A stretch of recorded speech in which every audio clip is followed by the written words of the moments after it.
Assalamualaikum warahmatullahi wabarakatuh. Perkenalkan, nama saya Mesya Tania Putri dengan NIM 23612137.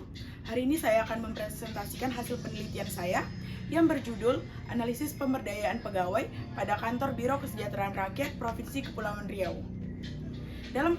Kita akan masuk ke latar belakang.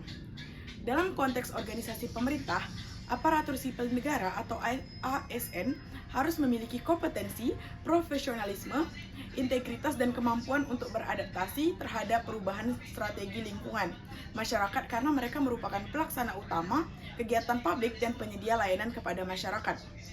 Biro Kesejahteraan Rakyat Provinsi Kepulauan Riau memiliki peran yang strategis untuk mendukung operasi pemerintah, terutama yang berkaitan dengan kesejahteraan masyarakat. Penyiapan koordinasi penyusunan kebijakan, pelaksanaan kebijakan di bidang seperti pendidikan, kesehatan, agama, sosial, dan kesejahteraan lainnya. Permasalahan seperti koordinasi yang buruk antar perangkat daerah, anggaran yang terbatas, dan pembinaan aparatur yang lebih baik. Selain itu, terdapat masalah dengan monitoring dan evaluasi dalam pelaksanaan program dan kegiatan yang menunjukkan bahwa organisasi belum melaksanakan kinerjanya dengan baik. Seperti yang disebabkan oleh berbagai kendala tersebut, pemberdayaan karyawan belum dilaksanakan secara menyeluruh dan berkelanjutan. Baik, bisa kita lihat pada tabel di samping. Di sini bisa kita lihat di tabel di samping bahwa meskipun mayoritas pegawai itu terlihat bahwa meskipun mayoritas pegawai 33 orang berpendidikan strata 1, namun masih terdapat 21 orang pegawai dengan latar belakang pendidikan SMA ke bawah. Hal ini menunjukkan bahwa perlunya strategi kepemberdayaan yang tepat untuk menyesuaikan kompetensi pegawai dengan beban kerja birokrasi yang kompleks. Kita masuk ke rumusan masalah. Apakah pemberdayaan pegawai di kantor Biro Kesejahteraan Rakyat Provinsi Kepulauan Riau telah terlaksanakan secara optimal? Baik, tujuan penelitian ini adalah untuk mengetahui dan menganalisis apakah pelaksanaan pemberdayaan karyawan pada kantor Biro Kesejahteraan Rakyat Sekretariat Provinsi Kepulauan Riau telah terlaksana secara optimal. Manfaat penelitian ini yang pertama, menambah kajian ilmu manajemen sumber daya manusia, khususnya pemberdayaan pegawai sektor publik. Yang kedua, menjadi referensi bagi peneliti selanjutnya. Yang ketiga, sebagai bahan evaluasi bagi Biro Kesra Provinsi Kepulauan Riau. Dan yang terakhir, membantu penyusunan strategi peningkatan kompetensi dan kinerja pegawai. Kajian pustaka. Yang pertama adalah pengertian manajemen. Menurut Hasibuan dan Bar 2008, manajemen adalah ilmu dan seni untuk mengatur proses pemanfaatan sumber daya manusia dan sumber-sumber lainnya secara efektif dan efisien untuk mencapai tujuan tertentu yang sesuai dengan keinginan dan harus menerapkan manajemen yang baik dan teratur. Manajemen sumber daya manusia tidak hanya berkaitan dengan pengelolaan tenaga kerja sebagai kompetensi produksi, fokusnya lebih luas, yaitu bagaimana organisasi mengatur, mengembangkan, dan mengoptimalkan potensi manusia dengan terencana sehingga kebutuhan organisasi dan kebutuhan individu dapat diimbangi. Dan terakhir, pemberdayaan. Pemberdayaan merupakan suatu proses yang bertujuan untuk meningkatkan kemampuan, kapasitas, dan kemandirian individu maupun kelompok agar mampu mengelola potensi yang dimiliki serta berperan aktif dalam berbagai aspek kehidupan. Istilah pemberdayaan berasal dari kata empowerment yang berkaitan dengan konsep kekuatan, kewenangan, dan kemampuan untuk mengambil keputusan serta mengandalkan berbagai sumber daya yang tersedia. Pemberdayaan aparatur pemerintah daerah menjadi salah satu. Kita masuk ke kerangka pemikiran. Permasalahan di Biro Kesra Provinsi Kepulauan Riau. Yang pertama adalah kesenjangan kompetensi pegawai berdasarkan tingkat pendidikan. Yang kedua, koordinasi antar perangkat daerah belum optimal.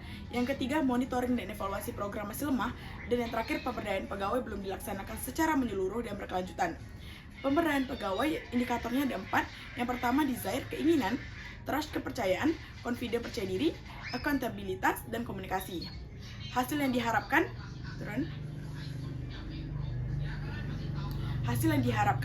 adalah mengetahui dan menganalisis apakah pelaksanaan pemberdayaan pegawai pada kantor Biro Kesejahteraan Rakyat Sekretariat Provinsi Kepulauan Riau telah terlaksanakan secara optimal. Baik, metode penelitian ini adalah metode kualitatif. Jadi penelitian ini menggunakan metode kualitatif dengan pendekatan deskriptif.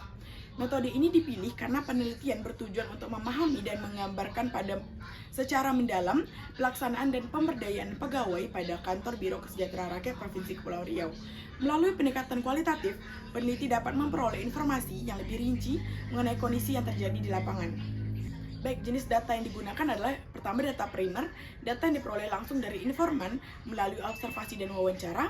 Yang kedua data sekunder, data yang diperoleh dari buku, jurnal, dokumentasi, instansi, laporan, dan literatur yang relevan. Dan yang terakhir data tersier, yaitu data pendukung yang membantu melengkapi data primer dan data sekunder. Selanjutnya adalah teknik pengumpulan data. Jadi teknik pengumpulan data yang digunakan oleh peneliti adalah yang pertama observasi, yaitu melakukan pengamatan secara langsung terhadap aktivitas dan kondisi di lingkungan kerja Biro Kesra. Yang kedua wawancara, yaitu mengumpulkan informasi melalui tanya jawab dengan informan yang berkaitan dengan pelaksanaan pemberdayaan pegawai.